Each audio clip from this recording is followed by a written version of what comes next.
Bismillahirrahmanirrahim. In the name of God, the Compassionate. My name is Robert McCaw, and I am the National Government Affairs Director with the Council on American Islamic Relations, CAIR. Thank you all for coming here today. This news conference is to announce CAIR's complete victory in our constitutional challenge to the federal terror watch list. Last night, in response to CAIR's lawsuit, Al-Hadi v. Cable, Judge Anthony Trenga of the Eastern District of Virginia Court ruled that the government has unconstitutionally failed to provide watch-listed persons with notice or an opportunity of those individuals to challenge their status. Today we have several prepared statements by CAIR National Executive Director Nihad Awad, CAIR National Litigation Director Lena Marsri, CAIR Senior Litigation Attorney Gadir Abbas, and one of our 23 plaintiffs, Hassan Shibli. Following these prepared remarks, we will take some questions from the media and reporters here in the audience. Our first speaker is Nihad Awad. Thank you, Robert. Good morning, everyone, and Assalamu alaikum. Peace be to you. Today is a historic day for all Americans, the American Muslim community especially, and all those who believe in the U.S. Constitution and the right of due process. The ruling against the terrorist watch list validates what CAIR and the American Muslim community have been saying for nearly 2 decades, that the U.S. government has been treating American Muslims as suspect and as second-class citizens by placing thousands of American citizens on the watch list, which has resulted in many years of suffering, humiliation, harassment at airports, the borders, and even prevented Americans traveling abroad from flying back into the United States for no reason other than practicing their faith and being involved in their communities. I have personally witnessed many Muslim community leaders and activists nationwide, including myself, being placed on the watch list because they exercised their First Amendment constitutional right to worship, speak freely, assemble, and petition our government. Because of this, the community has suffered for many years without due process or legal recourse. The government, unfortunately, has shared this watch list with corporations, foreign governments, schools, animal shelters, medical facilities, and banks. Many banks have in turn closed accounts for private Muslim individuals, doctors, professionals, Muslim-owned companies for being on the watch list. Federal agents have used this list to stop American citizens at the border, handcuff them, detain them, question them about their faith, how many times they pray a day, which imam they follow, which school of thought they practice, and which mosque they go to, or their favorite verse of the Quran, and why they grow a beard, or wear a hijab, or the way they dress. It is important to note that CAIR has an active lawsuits against Custom Borders Patrol for its discriminatory and unlawful practice of religious profiling and questioning at U.S. borders. All of these unconstitutional abuses started with a Muslim being on the watch list. And those violations of American Muslim rights are now coming to an end because of the courageous people who are on the watch list who decided to come out of the shadows and trust in CAIR to fight on their behalf in the courts.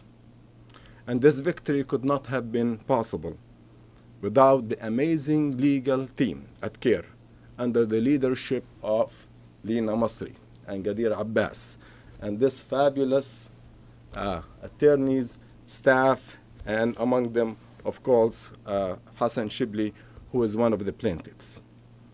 We could not have done this without the support of the community donors who believe in CAIR's work. This fight is not over. we have more pending and upcoming legal challenges to the watch list, so stay tuned. Nationwide, CAIR has hired 55 full-time attorneys. 22 of them have been hired in the past 2 years alone to fight for Muslim rights. For those who are watching on Facebook, we say thank you. Keep the fight. Please donate to CAIR and support our work. Because of donors like you fighting for your rights. Thank you for your support, and we thank our allies and foundations who believed in CAIR and continue to support it. Thank you so much. Thank you very much, Brother Nihad. Next, we have CAIR National Litigation Director, Lina Masri. Please take the stage. Thank you, and salam alaikum. My name is Lina Masri, CAIR National Litigation Director. Yesterday evening, Judge Anthony Tranga of the United States District Court, Eastern District of Virginia, issued a 32-page opinion in response to a lawsuit that we filed on behalf of 23 innocent American Muslims, that the watchlisting system violates the basic constitutional due process rights of Americans. In his scathing opinion, the judge expressed deep concern that there is not even an ascertainable standard that the government is using to include innocent Americans in the terror screening database. And even worse, there is no ascertainable standard for excluding people from the watchlisting system either. In fact, the federal government has utilized this program to cast an extremely wide net to capture as many American Muslims, innocent American Muslims, into the watchlisting system. Or, as the judge explained, it is easy to imagine completely innocent conduct serving as the starting point for a string of subjective, speculative inferences that result in a person's inclusion in the terror screening database. Stringing together subjective and speculative inferences is precisely how the federal government has been able to cast a wide net before labeling these people as known or suspected terrorists.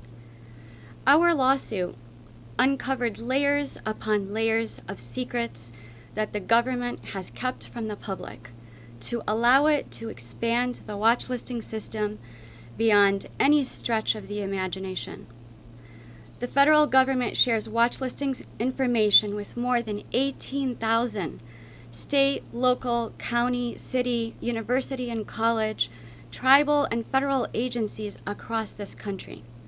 It shares the watch list with 533 private entities that include railroads, hospitals, animal welfare organizations, information technology, fingerprint databases, and forensic analysis providers, among many others.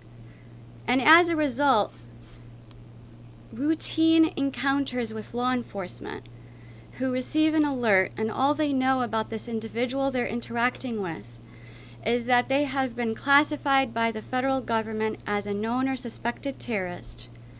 A routine law enforcement encounter can be fatal. The watch list is also shared with foreign countries to restrict their travel abroad. Our lawsuit uncovered a secret government agency known as the Watch List Advisory Council, which is chaired by the Terror Screening Center and the National Counterterrorism Center, a body that comprises of nearly every federal agency that makes decisions concerning the watch list. The watch listing system, make no mistake, has both terrorized and stigmatized the Muslim community. Without any modicum of due process, innocent American Muslims have been stripped of their rights and labeled as known or suspected terrorists. For this reason, we have made the watch list, challenging the watch list, our number one priority in our CAIR National Legal Department, and we have filed numerous lawsuits across the country on behalf of over 100 innocent American Muslims caught in the watchlisting system. Yesterday's opinion will pave the way for more victories in those cases as well. I want to thank our plaintiffs in this case, who were at the front lines of challenging the watchlisting system. They've spoken on behalf of all Muslims who have had their lives devastated by the watchlisting system, but haven't been given an opportunity to be heard. The courts have listened. The unfortunate aspect of our justice system is that in order to have standing to challenge a government policy, a plaintiff has to have been harmed by it. Our clients have been severely harmed. They've been handcuffed repeatedly at the border. One has been hospitalized due to confinement conditions at the border. There's been loss of employment, severe immigration delays, and worst of all, long-term separation from their loved ones. One of our plaintiffs in this case is a baby who was treated as a known or suspected terrorist while traveling. I want to thank each of them, and our nation should recognize them all as heroes. I also want to thank our outstanding CAIR National legal team standing behind me that has committed thousands upon thousands of hours into this case and the others across this country. And Nihad Awad and CAIR National for investing tens of thousands of dollars because you believed in our department and our ability to be successful in this case. And without that, this victory could never have happened. Thank you. Thank you. Next, we'll hear from senior litigation attorney Qadir Abbas. In the post 9/11 era, the Muslim community has come to expect to be harassed when they're traveling. Crossing a border and being detained is the expectation. Being singled out for screening at the airport is the expectation. What's different about this case is that 23 people mustered the wherewithal to stand up after the government designated them as worthy of permanent suspicion. They put their names in those briefs, and they said that it was unjust what the government did. And this court in Eastern District of Virginia listens. The whole watch list is illegal, not a small part of it, not the way they do it, the whole thing, the entire enterprise. Innocent people should be beyond the reach of an extrajudicial system of assigning people a second-class status. Thank you very much. Next, we'll be hearing from Hassan Shibli, one of our 23 brave plaintiffs. Hassan? In the name of God, the most gracious, the most merciful, all praise is due to the Creator, the God of Abraham, Moses, Jesus, and Muhammad. I want to thank God, and then after that, thank the amazing legal team of CAIR National. Qadir, Lena, Zaina, Justin, Caroline, Ahmed, who worked tirelessly to vindicate myself and millions of other American Muslims who for the last 15 years have become accustomed to being treated like second-class citizens, like suspects, like criminals, with our families, with our children, harassed, profiled, targeted every time we want to travel. Since I've been a teenager, every time almost that I want to travel, I get pulled aside by armed guards, sometimes placed in handcuffs, questioned about my religious beliefs, questioned about my religious practices, treated like a criminal, having done nothing wrong. And honestly, it's been an extremely traumatizing experience, one that is not unique to myself, but one that reflects the experience of what it's like to be an American Muslim over the last 15 years. And therefore, the victory that the CAIR National Legal Team secured yesterday cannot be overstated. I've literally never been so happy, so excited. Because for the last 15 years, I and millions of Americans like me have been treated like second-class citizens by the government. And yesterday, the court vindicated us. The court said what we've been saying all along. What I've personally been saying to DHS and CBP and the White House and Congress for the last 15 years, that how the DHS has been treating American Muslims when they travel is unconstitutional, is un-American, is unjust, is oppressive. Yesterday, the court vindicated us. The reason so many Muslims like myself, and the fact of the matter is this, in my own personal experience, I've witnessed that just about every American Muslim that I know is either on the watch list or knows somebody on the watch list. The watch list practically impacts the entire American Muslim community. But not just the American Muslim community, because when we as American Muslims are targeted because of our religion, that undermines the freedom for all Americans. So yesterday's victory was not just one of the greatest victories in the history of the United States for the American Muslim community, but it was in fact one of the greatest victories for all Americans and for all people in the United States, and one of the greatest victories for the Constitution. Yesterday's victory makes me proud to be an American, makes me proud to be part of the CAIR family. And honestly, it's my own personal experience of being treated like a second-class citizen and stigmatized and harassed at the border that inspired me to become a civil rights attorney, to intern with CAIR, and now to run CAIR Florida, and eventually become a plaintiff in this lawsuit, but help many others in other situations. It's going to inspire us to keep fighting. Our fight, as Executive Director Nihad Awad of CAIR National said, is not over. We're going to continue this fight to ensure America can be a place where children of all people, regardless of their race or religion or ethnicity, can grow up proud of who they are without fear of intimidation or harassment. So I want to thank you all. I want to thank all the CAIR National supporters. I want to thank all the members of the media who've been covering this issue for years. And I absolutely want to thank the amazing leadership of Lena, Gadir, Caroline, Justin, and the Zaina and the rest of the amazing CAIR National team for securing yesterday's tremendous victory for the American Muslim community and for all Americans. Thank you, and God bless you. Peace be with you. Wassalamu alaikum. Thank you so much. Now we will move on to our next segment, where we open the podium for questions from the press and media. After we conclude the Q&A, speakers will be available for one-on-one interviews. Front, yep. What's next? Have you been talking to the Department of Justice or the FBI on how to move forward on this? Yeah, well, the court declared the watch listing system broadly illegal, and so now the question is what the court's going to do about it. And part of what's going to happen next is we're going to read the tea leaves. His analysis implies the remedy. And so one particular area of promise for us is his analysis of the actual inclusion standard, the standard that they use to include people. And he basically said it's nonsense, that it's vague nonsense that amounts to not having a standard at all.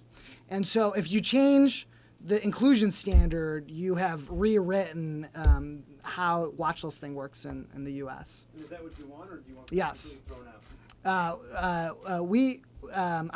Those are we're working on that, and so in the next 30 days, we'll have a firm position on what's going to happen, what our view is on what the Constitution requires the watch list to be like.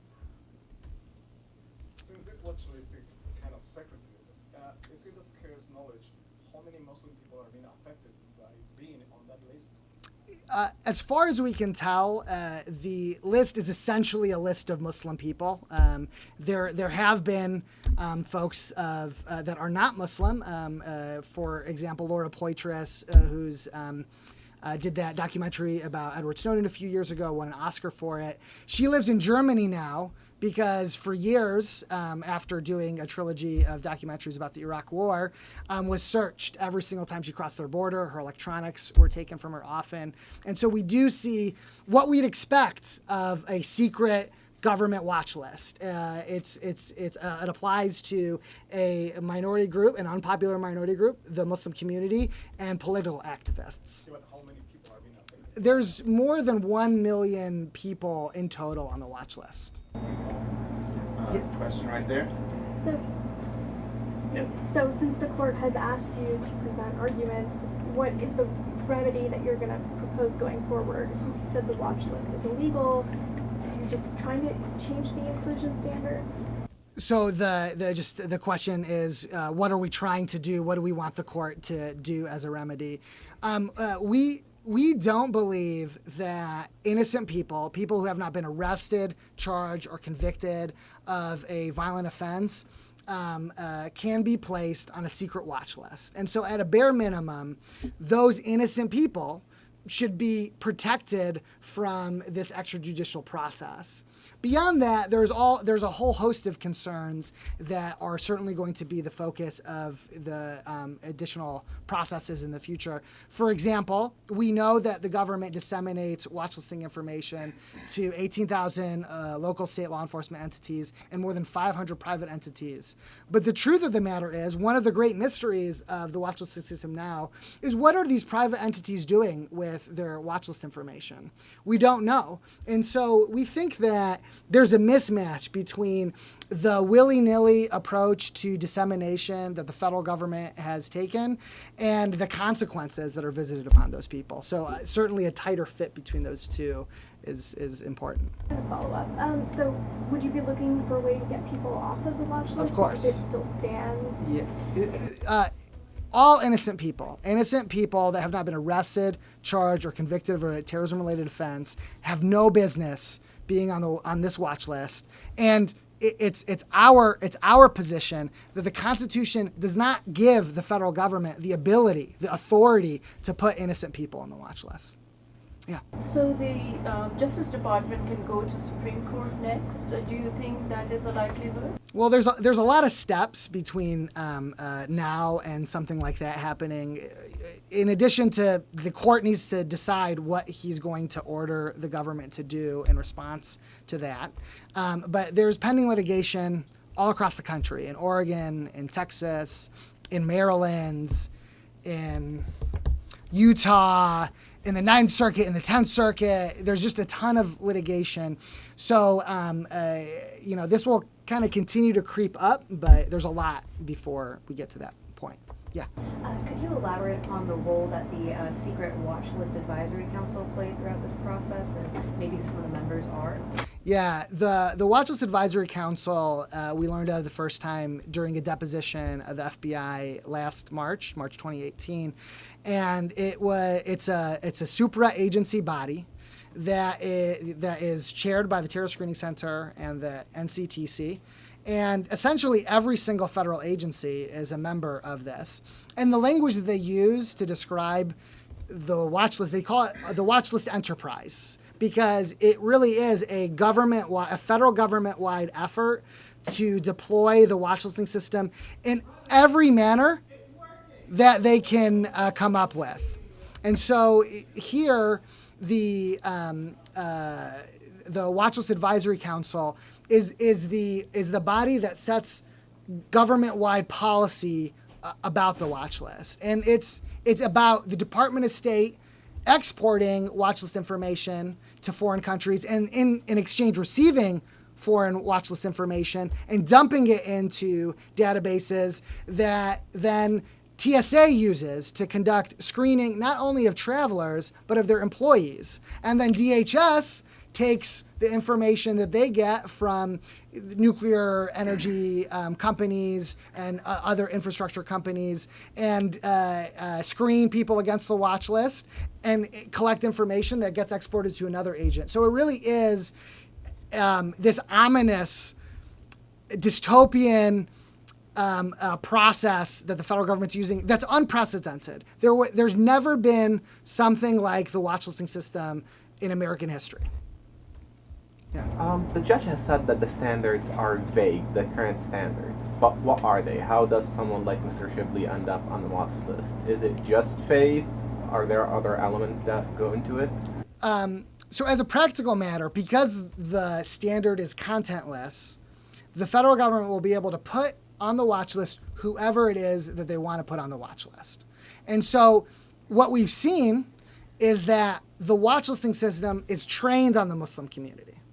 And because it's trained on the Muslim community, they're able, and there's no standard that has any content that they're required to meet, they're able to just dump people on the watch list. And so what we see is that watch listing occurs in clusters. The FBI field office, for whatever reason, many, many years ago, started focusing on the Oregon Muslim community. We saw a cluster of watchlisting cases from there. We see a cluster of watchlisting cases in the Northern Virginia area. There's a cluster of watchlisting cases among Muslim community leadership, imams, activists, institutional leaders. Those folks are networked. And so when one gets watchlisted, your association with that person becomes a basis of your own listing. So, going forward, what specific standards are you looking for someone to be included in the watch list? Like, ideally, what would those standards be, and how are you going to watch out for national security concerns?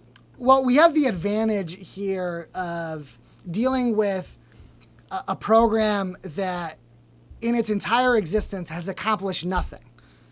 Not a single person who's committed an act of terrorism inside the United States since 9/11 was placed on the watch list when they committed their despicable crime.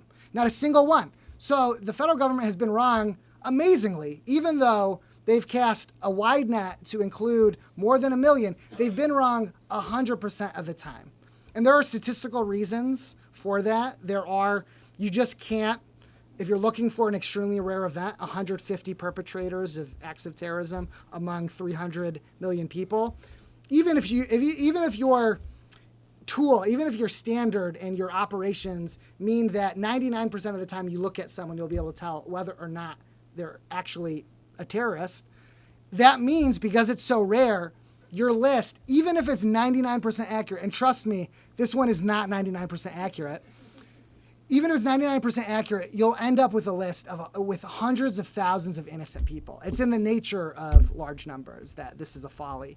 And so whatever the particulars of the standard, the outcome is what's most important, that innocent people who have not been convicted, arrested, or charged with a violent offense are shielded from this extrajudicial process. Okay. Anything else? Awesome. Thank you. All right.